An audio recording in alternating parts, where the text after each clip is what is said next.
Kwa majina naitwa Isaac Mungai ama kijana msafi, chairman wa Newgema Young Leaders Movement, na leo nimekuja hapa tuzungumze yale ambayo yanaendelea katika nchi yetu ya Kenya, na tutaanza na hii. Nimeona William Ruto akirukaruka huko Nairobi akiwa juu ya magari kama vile ambavyo amezoea, na nimesikia tu akirukaruka huko anaambia watu ya kwamba sijui wale ambao wapinzani wake eti wanapiganisha vijana kwa sababu hawana mpango yoyote ya kusaidia vijana vile ambavyo watajimarisha. Na mimi nimeshtuka sana nikisikia William Ruto akisema ya kwamba eti yeye ndiye yako na plan ya kusaidia vijana kuwapatia ajira. Na mimi nikajiuliza, hii plan William Ruto anasema ako naye, kwani hii plan atakuja kuimplement mwaka gani? Kwa sababu amekuwa na plan ya kusaidia vijana kutoka mwaka wa 2013. Sasa hii ni miaka zaidi ya 12 imeisha, na bado hadi wa leo anasema ya kwamba ako na plan. Alianza kuimplement hiyo plan ya kusaidia vijana kama wale wanaandamana leo hii hawajazaliwa. Wamezaliwa, wamepelekwa shule, wamekuwa wakubwa, wamemaliza shule, wanatafuta kazi, bado wanasema ako na plan ya kusaidia vijana. Na mimi nimeshtuka. Unajua, nataka niambie wa Kenya, ukiona watu wanapigia William Ruto makofi, ukiona watu wanapigia William Ruto makofi akiongea kule juu ya gari, it's either ni wale amelipa 3,000 ama ni wa Burundi wale wanauza jugu karanga huku, wamekusanywa wakapelekwa hapo wakaambiwa wapiga makofi, wasipopiga makofi watafukuzwa Kenya, hata kubalishwa kuuza kahawa na jugu karanga. Otherwise hakuna group nyingine hapo inaweza pigia William Ruto makofi leo hii Kenya hii. Kwa sababu hata zile polls zimefanywa juzi na hii kampuni ya Mizani zinasema ya kwamba William Ruto ako na 9% Kenya mzima. 9%. Umaarufu yake ni 9% Kenya mzima. Hiyo ni kumaanisha hata tukifanya polls shetani mwenyewe hata ako na umaarufu kushinda William Ruto. Kwa sababu nafikiri Kenya wala watu ni wa Illuminati ni wengi kuliko hata 9%. So hiyo ni kumaanisha kati ya William Ruto na shetani hapa Kenya, shetani ako na umaarufu, ako na wafuasi wengi hata kushinda William Ruto. 9%. Mtu ambaye alikuwa na watu walikuwa wanamfuata Kenya hii alikuwa na 8% 2 years ago. Sasa hii ako na 9. Hata shetani anamshinda. Kwa nini? Kwa sababu ya hii uongo mingi. Kila siku akiamuka ni uongo. Unaambia vijana huko na plan. Hii plan umewaahidi miaka 15. Kwani utawaajiri siku gani? Utawasaidia siku gani bwana William Ruto? Na mimi nashtuka kwa sababu nimesikia ukiwaambia tu zile hadithi tu zako za kawaida, sijui mto itasafishwa, sijui hiyo mto sasa itasafishwa iwekwe samaki, watakuwa wanavua samaki wanauza. Hizo ni hadithi za abunwasi. Na nikuambie, acha kuwekelea viongozi wa upinzani ukisema ya kwamba eti wanashughulika na kuleta vijana pamoja kuwachochea. Hakuna mtu wako na akili anachochewa kuenda maandamano, ama hakuna mtu wako na akili anachochewa ku criticize ama kupinga serikali yako bwana William Ruto. Hawa vijana unaona wakipinga serikali yako ni kuchoka, wamechoka na hii hadi zako za abunwasi. Hizi stories zako mingi za makanga juu ya gari kila siku zimefanya hawa vijana wachoke. Hakuna mtu anawapiganisha. Hakuna mtu anawapiganisha. Hawa vijana wapatia kazi kama wewe ni rais ambaye wakusema na kutenda vile unasemanga, wapatia kazi. Uone kama kesho watatokea kwa barabara. Lakini for so long as kazi yako ni kuwadanganya. Unachukua pesa zao, unapatia mapasta 10 huko State House. Unachukua pesa zao, unaita wakora wezi hapo wanajifanya ni intercessor. Wako na tumbo kubwa, kazi yao ni kudanganya wananchi huku, wakiwapotoza. Ukiita hao mapasta hapo State House unawapatia pesa wananchi. Unatarajia vijana ambao wako na akili wameenda shule kupigia makofi? Hakuna kijana wako na akili ameenda shule anaweza kupigia makofi. Wakati unachukua pesa yetu ya ushuru, unaita mapasta wachache wakora wezi hapo State House, unawapikia chai na mandazi, alafu unawapatia pesa. Na ni aibu sana. Hatuwezi kubadilisha hii serikali ambayo inakuwa religious. Hatuwezi kubadilisha serikali ya Kenya ikuwe religious. Kwa sababu hiyo ni ukora mnajaribu kuficha. Na niambia wa Kenya, hiyo kanisa mnasikia inajengwa hapo State, hiyo ni shimo la wezi. Inajengwa hapo ya kuosha pesa.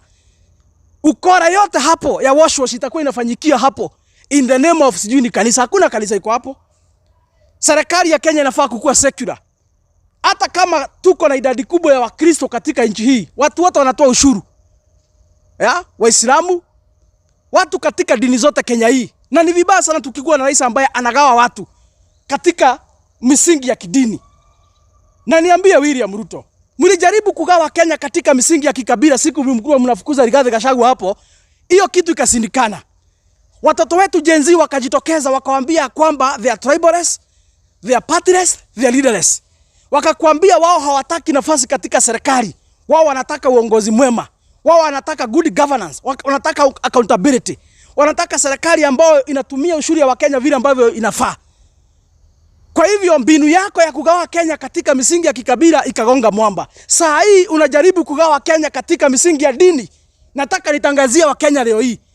Because sababu wewe ni conman. Umechukua mapasta wako wenzako maconmen.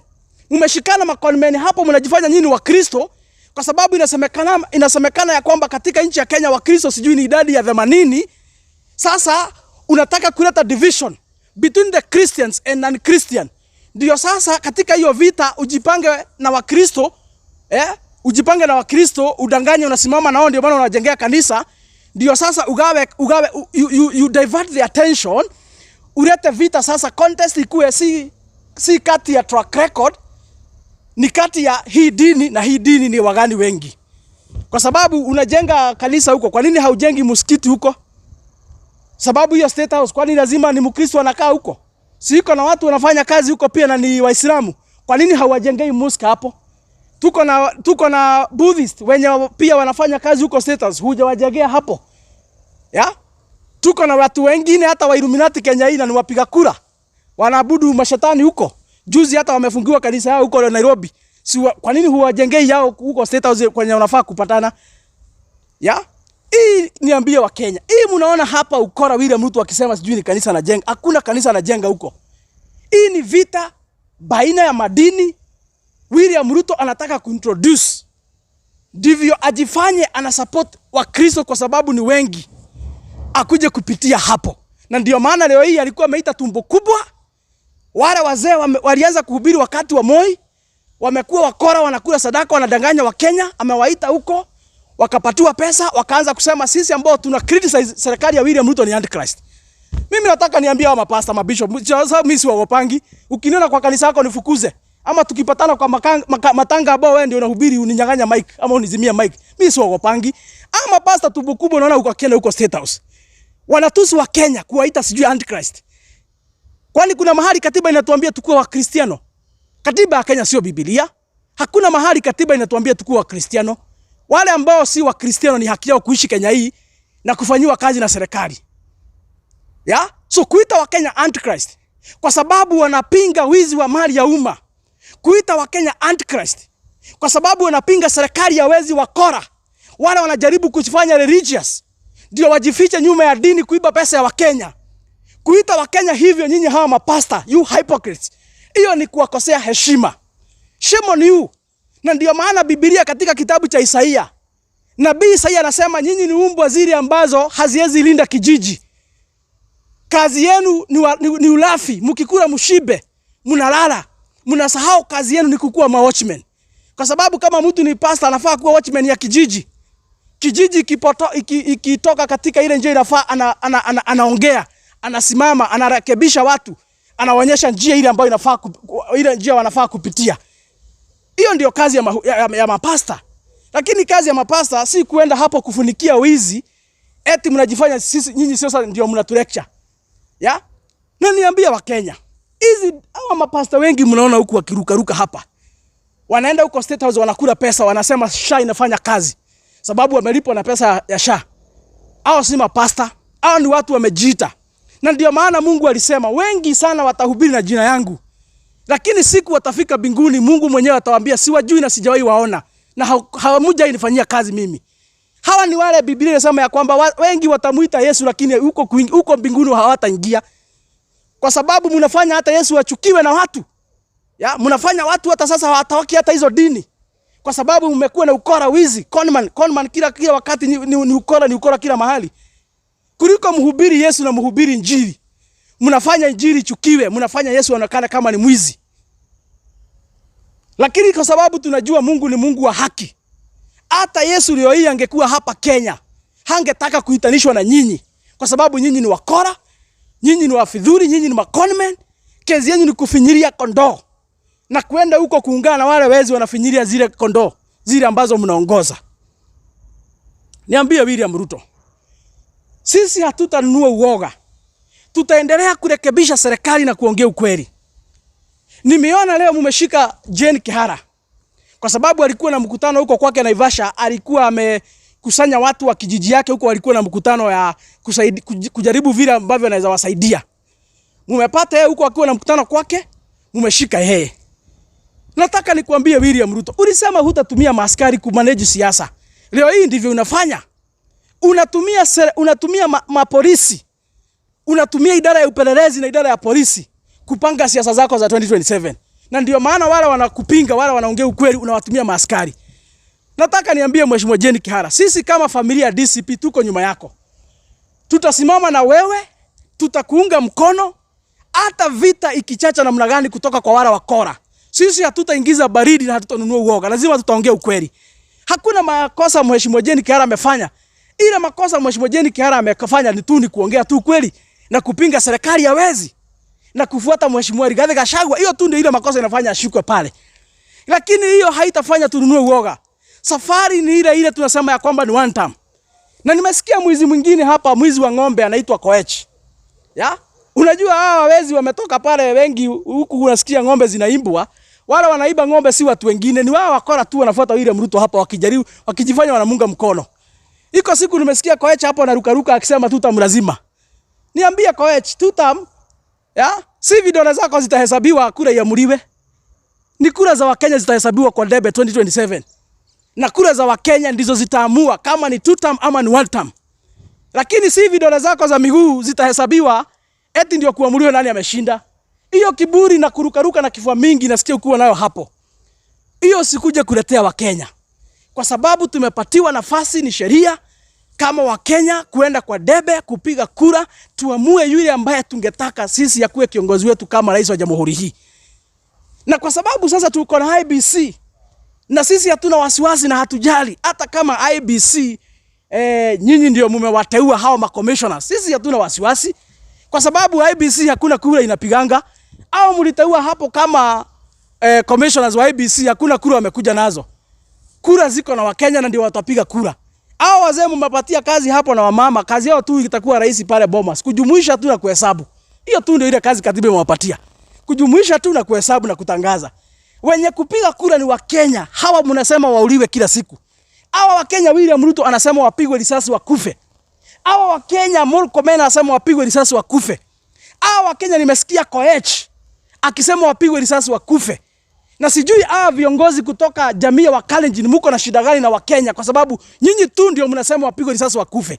Hawa mnasema wapigwe risasi wakufe ndio kura zao zitahesabiwa 2027 ziamue kama ni one term ama ni two term. Na mahali imefika mpaka visiwi, mpaka viwete, mpaka vipofu, mpaka watoto wachanga, mahali imefika hakuna mtu hajui ni one term. Na wale ambao wanajaribu kulinganisha William Ruto na Kibaki na Bwana Uhuru Kenyatta, hiyo ni kama kulinganisha kifo na uhai. Kujaribu kulinganisha William Ruto na Kibaki ama William Ruto na Uhuru Kenyatta ni kama kulinganisha kifo na uhai. Kwa sababu nchi hii hakuna mtu hajui ile kazi Mzee Kibaki alifanya. Mzee Kibaki alituletea masomo ya bure katika nchi hii. Mzee Kibaki alitengeneza mabypass, hizi mabarabara zote ziko huku. Mzee Kibaki alitufungulia soko ya China, pikipiki na simu zikaingia hapa. Kazi moja alikuwa ameshindwa kufanya for 24 years. Leo hivi William Ruto ameingia, masomo ya Kibaki amekuja akaharibu. Ya? Hizi kazi yote Kibaki alikuwa amefanya, William Ruto amekuja akaharibu. Bwana Uhuru Kenyatta alitupatia masomo ya sekondari, masomo ya bure. Bwana Uhuru Kenyatta alifanya ile stima ilikuwa inaingia kwa boma na 1,100. Akafanya ikawa rahisi kuingiza stima kwa maboma. Stima akazipeleka mpaka kwa vijiji. Leo hii kuingiza stima ikawa karibu na bei bure kwa sababu ya Uhuru Kenyatta. Akatengeneza SGR. Hizi mabarabara mingi ziko huku akatengeneza na akatengeneza viwanda. Leo hii William Ruto, hii stima tulipatiwa na Uhuru Kenyatta bure. William Ruto ameikuja akaongeza kodi. Watu wako na stima kwa boma lakini wanatumia taa kwa sababu kulipa token ni very expensive. Hiyo ndio ile kazi William Ruto amekuja kufanya. Alafu mnakuja kulinganisha yeye na Uhuru ama Kibaki. Kwani mko na wazimu? Mnalinganisha kifo na uhai? Hii masomo ya bure ya sekondari Uhuru Kenyatta ametuletea hapa. Anatoa pesa ya capitation kulipia watoto shule. William Ruto amekuja ameharibu kila kitu. Leo hii watoto wengi hata hawasomi, wako nyumbani kwa sababu wazazi wanashindwa kulipa fees. William Ruto amekuja pesa ya capitation, amekuja amegawa karibu yote. Wazazi sasa wajilipie fees, hiyo pesa anapelekea mapasta kule State House. Huyo ndiye yule mtu mnakuja kulinganisha hapa na Uhuru. Kwani mko na wazimu?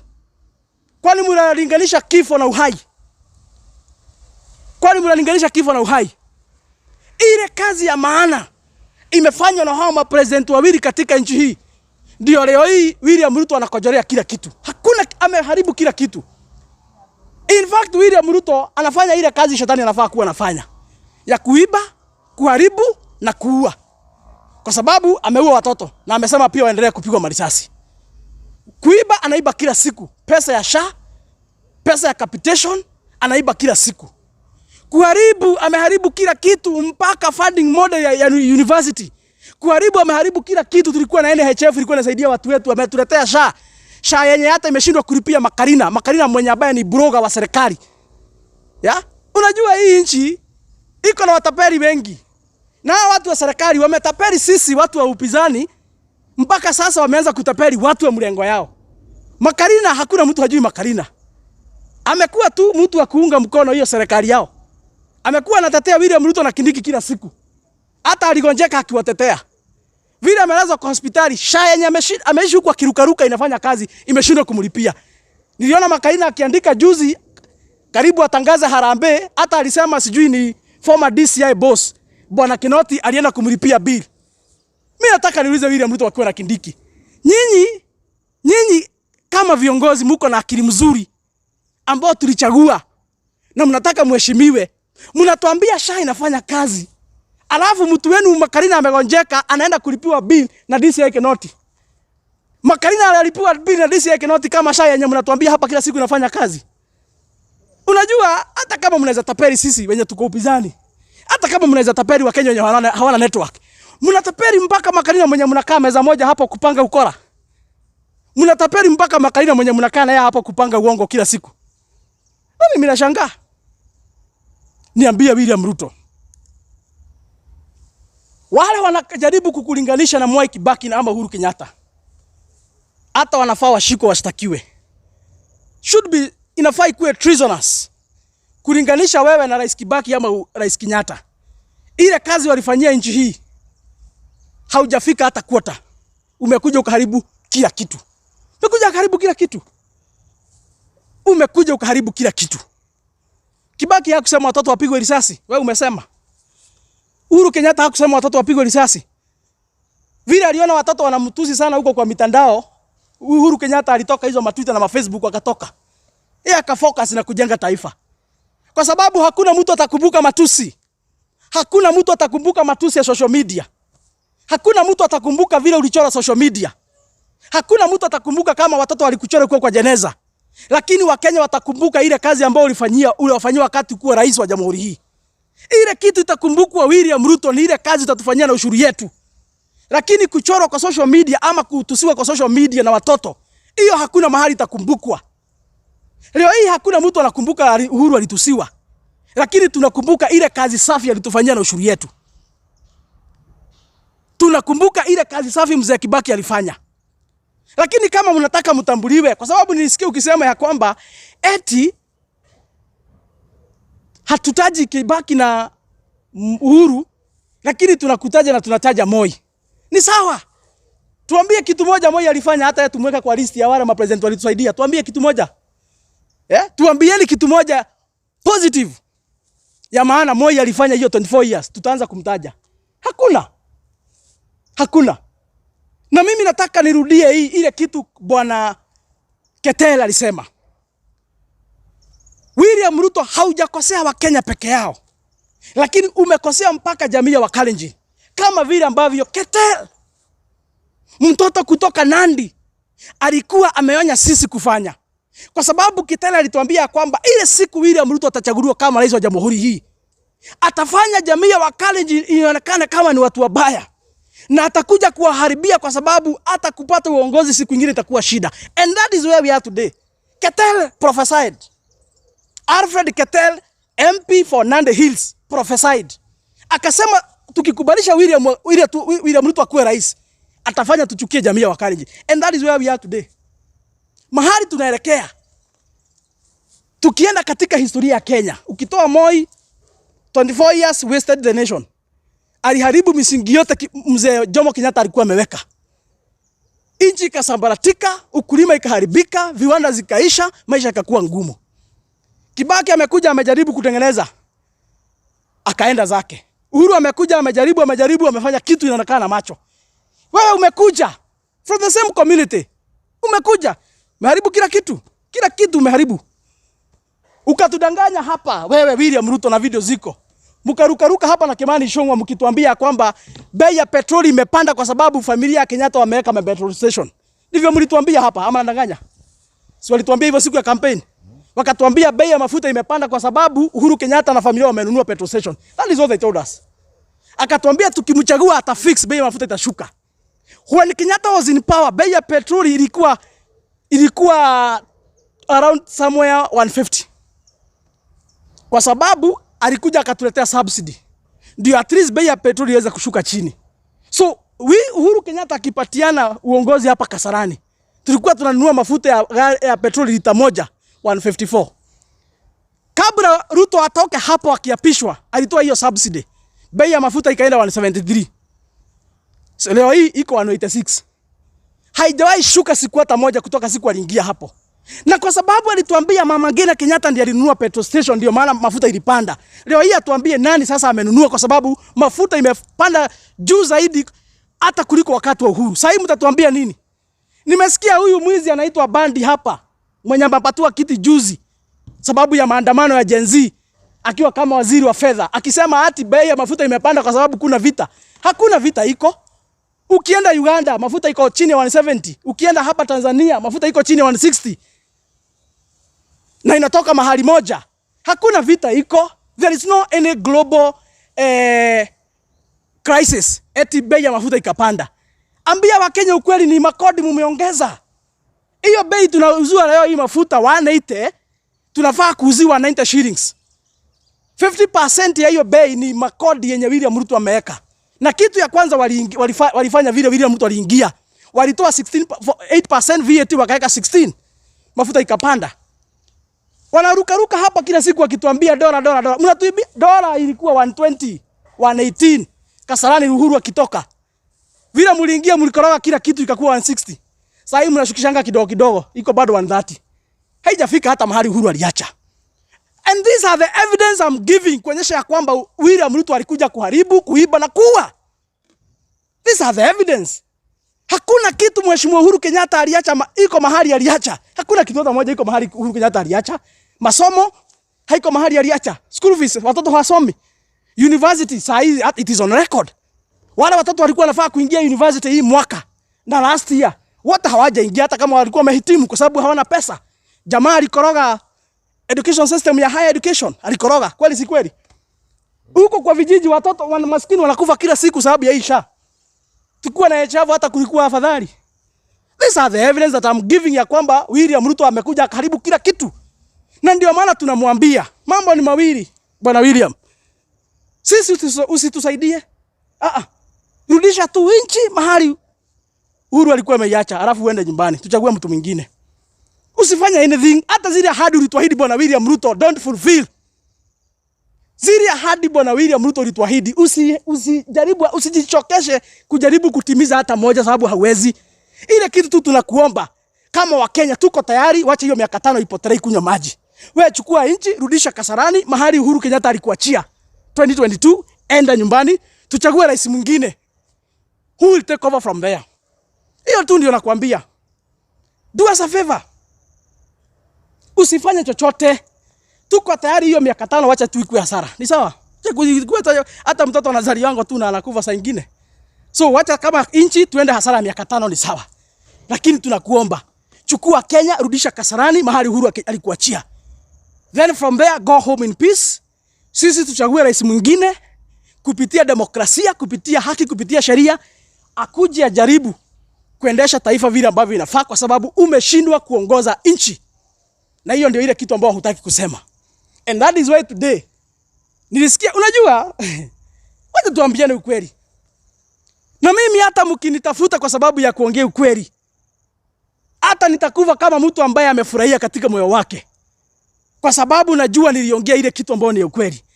Kila siku mnarukaruka hapo juu ya magari mnasema ni jamii moja iko na shida na uongozi ya William Ruto.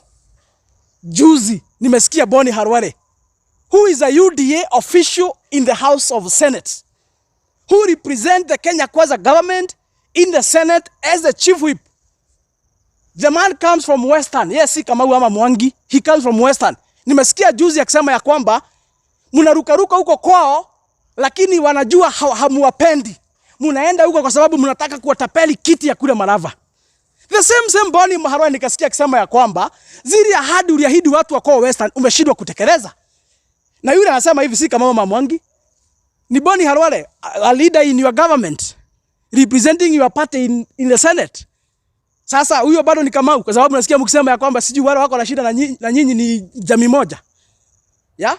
Hawa viongozi wote kutoka Western, kutoka Nyanza region, kutoka Mombasa, kutoka kwa Masai, kutoka Ukambani, wale ambao wanakupinga pia wao bado ni Kamau. Yeah? And that is why I'm warning Kenyans. William Ruto amejaribu kuhubiri injili ya ukabila. Amejaribu juu chini kugawa Kenya katika misingi ya kikabila, ameshindwa. Saa hii sasa anataka sasa kuigawa katika msingi ya kidini. Na ndio maana anachukua pesa ya Wakenya 1.2 billion. Anaenda kujenga kanisa huko State House. Watoto wanakufa njaa huko hawasomi. Anajisema eti wale wanapinga hiyo ni wapinga Kristo. So he want to silence the patriotic Kenyans. Wale ambao wako against wizi ya mali ya umma anataka kuwa silence. And that is why amelipa hao mapasta wezi wakora wakuja kutuita sisi antichrist. Tuiteni antichrist. Binguni si kwa mama zenu. Call us antichrist if you want today. Binguni si kwa mama zenu. Binguni ni kwa Mungu mwenye anapenda haki na ukweli. Na tukikufa hatutakuja kwenu. Tukikufa hatutazikwa kwenu. Tukikufa tutazikwa kwetu, na tukikufufuka tutaenda binguni kwa Mungu, Mwenyezi Mungu. Yule anapenda haki na ukweli. Unajua mapasa wanajifanya mabroka saa nyingine. Eti tuwainamie kwani wao ndio wako na funguo ya binguni. Binguni si kwa mama ya mtu, binguni ni kwa Mungu na anatupenda sisi zote. Na hamutauzia uoga sisi kutuinda antichrist ati ndivyo tusiongee mkule pesa ya wananchi. Tuiteni antichrist. Binguni si kwenu. Na kama ni kwa mama ya mtu, mfunge mlango tusikuje. We will criticize you. Kama criticize wakora ndio inafanya mtu tuite antichrist. Tuiteni hata semeni tunaabudu sanamu ama shetani. That do not scare us. For as long as sisi tunajua Mungu wetu. Na Mungu wetu si mkora kama nyinyi. Mungu wetu, the God that you represent, it is not the God that we know. Yule Mungu tunajua muumba bingu na nchi ni Mungu wa haki na ukweli. And in a case, God is not even religious. Mungu hata hapendi upuzi ya watu kujifanya wafuata dini. Mungu anapenda tu haki na ukweli. Kama umepatiwa kazi unaifanya katika njia usawa. Mungu anapenda watu wote watoshanishwe. Watu wote ni wa Mungu. Wala watu wote wako chini ya hii dunia wote ni wa Mungu. Na Mungu angependa wafanyiwe haki. So wewe hapo na matumbo zako kubwa kujifanya hapo sijui unaweza tutusi antichrist. Ndio tufikirie tusikie uoga tuache kuongea. Hai, hiyo ni historia ya zamani. Hiyo ni historia ya zamani hiyo. Mahali tumefika saa hii kuzio uoga hiyo tushapita. Hii nchi ni yetu tutaongea. Kwa sababu iko watu wengine walitutangulia. Wengine wazuri, wengine wabaya. Hata sisi tutaenda tu. Siku itafika tutaenda tu. So either tuongee ama tukosa kuongea. Si tutaenda tu siku moja. So lazima tutaongea ukweli. Na hiyo ndio ile ukweli yenye lazima tusimamie. Niambia wa Kenya. Hii safari ya kukomboa nchi tusinyamazie hapa. Hii safari ya kukomboa nchi ndio tuweze kukua na uhuru wa kiuchumi. Haitaishia hapa. Tutasukuma, tutashikana, tutapigana vita mpaka dakika ya mwisho. Na niambia William Ruto, sisi tuko na haja sana kukuhumiliate Kasarani 2027 ukipatiana mamlaka. Hiyo ndio ile sherehe kubwa tunangojea bwana William Ruto. Mimi nikiwa kama kijana msafi, mfuasi namba 1 wa chama cha DCP na nikiunga mkono viongozi wa upinzani, hatuna haja kamwe kupindua serikali yako. Hatuna haja kamwe kusponsor uovu eti ndio utolewa kwa serikali kabla wakati wako kuisha. Hatuwezi taka hiyo. Kusponsor uovu tukusukuma utoke kwa serikali kabla wakati wako kufika, hiyo ni kuharibu. Hiyo ni kujikatishia ile sherehe ambayo tunangojea kubwa 2027. Kwa hivyo William Ruto, sisi tunakuombea uishi maisha marefu mpaka 2027 ukiwa usawa wa afya. Ndivyo tukuhumiliate para Kasarani ukipatiana mamlaka mchana wazi. Tukue na serikali nyingine, na baada ya hapo Ujiangalilie vile serikali inaendeshwa, vile Kenya itaendeshwa bila uongo, bila chuki, bila kuua Wakenya, bila kuiba mali ya umma na bila kupiganisha watu katika misingi ya kidini ama misingi ya kikabila. Hiyo ndio tungetaka ukuje witness. Kwa hivyo take it from me Bwana William Ruto. Mimi ni mfuasi namba 1 wa upinzani. Na tuko kabisa kutoka kwa mioyo yetu. Tungetaka tukutoe kwa kiti kupitia debe 2027. But not through any other means. Sisi ni wanasheria, tunafuata sheria. Sisi tunapenda mambo ya demokrasia na tungependa nchi iendeshwe katika njia ya usawa, ukweli na haki na watu wote watumie sheria vile ambavyo inafaa. Hiyo ndio sisi tunaunga mkono. Kwa hivyo naona unawekelea wengine wetu makesi, hiyo haitakusaidia. Hata ukishika nani? Kwa sababu nasikia tu hapo kina Rotich, huyu jamaa anaitwa Aaron. Nasikia akirukaruka hapo na hasira mingi. Nasikia akirukaruka hapo anaongea na hasira. Hii hasira mko naye. Wakenya ndio wako na hasira kuwashinda. Na kwa sababu unajifanya nyinyi ndio mmekasirika. Mtajua hamjakasirika siku ya uchaguzi ikifika 2027. Hiyo ndio ile siku mtajua hamjakasirika. Wakenya ndio wamekasirika na ndio wameumia zaidi. Na tusigombanishe watu. Tunaona mnaanza mambo ya vita kugombanisha watu huko. Tusigombanishe watu. Na niambie jamii ya Wakalenjin. Mkikubali William Ruto awapiganisha na zile jamii zingine. Mkikubali kununua uongo ya William Ruto eti anachukiwa kwa sababu yeye ni Mkalenjin, mtakuwa mmejikosea na mmekosea watoto wenu. Hii nchi hakuna kabila inaweza ongoza peke yao. Hakuna mtu anaweza kuwa rais kutoka kwa jamii moja bila kuungwa mkono na zile jamii zingine. Kwa hivyo mkikubali kuingizwa katika vita ya kikabila ya William Ruto eti awadanganye anachukiwa kwa sababu eti awadanganye anachukiwa kwa sababu yeye ni Mkalenjin, na nyinyi mkubali hiyo maneno, muanze kuchukia wale watu wengine, William Ruto atatoka kwa kiti baadaye na mtabaki tu kama mmejikalisha peke yenu. Kwa hivyo msikubali kudanganywa na William Ruto awapiganisha na zile jamii zingine. Hakuna mtu anachukia kwa sababu ni Mkalenjin. Kwani tukimchagua alikuwa Kamau ama Mwangi, sasa ndio amebadilisha jina. Tukimchagua tulijua ni Mkalenjin. Na tulimchagua kwa msingi ya sera. Hatukumchagua kwa sababu ni Kalenjin. Tulimchagua Wakenya milioni 7.2 wale walipiga debe ya William Ruto. Wakalenjin hata pengine walikuwa milioni 1. Kwa hivyo milioni 6.2 ya kura za William Ruto zilitoka katika zile jamii zingine.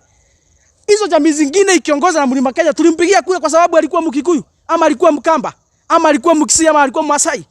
Tulijua ni William Ruto kutoka Kalenjin Nation. Lakini tulimpigia kura katika msingi ya sera. Na ile kukosana tumekosana na William Ruto. Niambie nyinyi jamii ya Wakalenjin. Ile kukosana tumekosana na William Ruto. Tumekosana katika msingi ya kutotimiza ahadi zake. Hatujakosana na yeye kwa sababu yeye ni Mkalenjin. Kwani kuna mtu anakula kabila ama anapika kabila? Hakuna mtu anapenda kabila ama anapika kabila ama anakula kabila. Hakuna mtu anasaidiwa na kabila. Our focus is on the basis of issues. And it is for that reason we are disagreeing with William Ruto. Him as a president, not even a person. Not even as a person, as a president, we are disagreeing with him. Because he's stealing. Ameanza siasa ya ukora na uchochezi. Na ndio maana tunamwambia tutamtoa kwa kiti. Hatutamtoa kwa kiti kwa sababu ni Mkalenjin. Tutamtoa kwa kiti kwa sababu ameshindwa kutekeleza ahadi zake. Kuliko atengeneze taifa ni kuharibu, ameharibu na kuiba na kuua watoto. Ndio maana tutamtoa kwa kiti. Lakini si kwa msingi ya kikabila. Kwa hivyo jamii ya Wakalenjin hatuna vita na nyinyi. Na hatuna shida na nyinyi. Hapa town tunaishi na nyinyi, ni mandugu zetu. Mnanunua kwa maduka zetu ya our customers. We relate very well. Hatuna shida na nyinyi. Kwa hivyo msikubalishe kuingizwa katika hiyo vita. Mambo ni mawili. William Ruto anajaribu kupiganisha Wakenya katika misingi ya kikabila na misingi ya kidini ndivyo arudi kwa kiti. Na tunamuonea 18. Na hatutakubali. Hatutakubali. Sisi kama Wakristo, niambia Wakenya, hata kama hawa mapasta wezi wanatuita wapinga Kristo. Sisi kama Wakristo hatutachagua William Ruto kwa sababu anajenga kanisa State House. Hatutakubali kupitishwa hiyo barabara. Tutaungana na wale wafuasi wa dini zingine kufukuza William Ruto katika msingi ya sera. Lakini asijaribu kuleta mambo ya dini hapa katika vita ya siasa. Hatutakubali hiyo. Ni hayo tu kwa leo. Kama kuna swali nitajibu, kama hakuna swali tutamalizia hapo. Iko swali? Kila kitu iko sawa? Si tumewapasha habari? Sio ndio ukweli ya maneno? Wakitaka kutushika kwa sababu ya kuongea ukweli, sisi hatuna shida. Niambie Wakenya tuweke umoja. Tushikane na vijana, msikubali kugawa mara mbili. Najua iko vijana wale ambao tumeshikana, wale ambao ni patriotics na tunapigania haki ya ukweli ya Kenya hii. Lakini iko pia bado vijana wengine kati yetu wanatumiwa vibaya na wakora wa siasa. Iko vijana kati yetu wanakubali kulipwa pesa na wanasiasa wakaleta vurugu, wakaharibu mali na biashara za watu. Tafadhali naomba vijana msikubali kutumiwa hivyo. Wacha vijana tujiunganishe pamoja, tusikubali kugawa, ndio tushikane kutetea haki ya Wakenya. Lakini si kuharibu mali ama kupiga watu wetu. Tusikubali vijana kugawanywa. Tulindie amani, tusimamie haki na tusimamie ukweli. Hii nchi ni yetu na vijana wale tuko nchi. Sisi ndio tutaachiwa nchi na hawa wazee. Kwa sababu wameanza kuchoka. Wameanza kushindwa kuongoza. Watatutangulia. Sisi vijana ndio tutabaki. Tusipojipanga katika njia ya ukweli na msingi ya haki, tutapoteza nchi. Kwa hivyo tusikubali kutumiwa vibaya na wanasiasa. Tusimamie haki, tusimamie ukweli na tuweke amani na tuongee na sauti moja. Asanteni sana, Mungu wetu wabariki na alinde taifa letu.